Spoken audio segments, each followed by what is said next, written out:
adem pisan pokok namanya.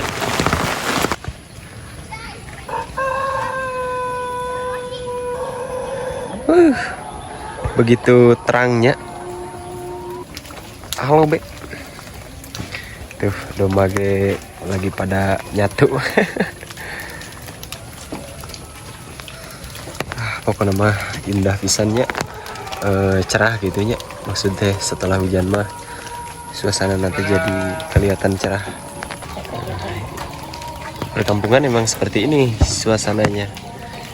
Rumah-rumah masih banyak yang panggung. Assalamualaikum warahmatullahi wabarakatuh. Jumpa lagi bareng saya di channelnya RN Official. Anak-anak lagi pada main bola.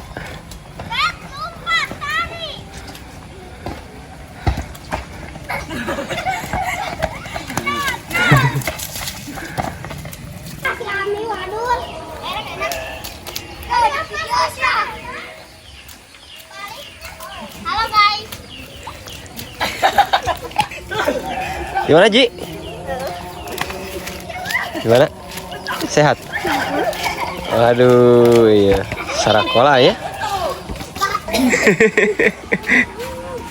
Nah, ini adalah jembatan penghubung antara Kampung Sumedang dengan Kampung Cipatung. Ini menjadi satu-satunya akses jalan yang menghubungkan kedua kampung, tapi masih dalam desa ya. Masih dalam desa Bukasih. Yuk ikuti terus perjalanan kami.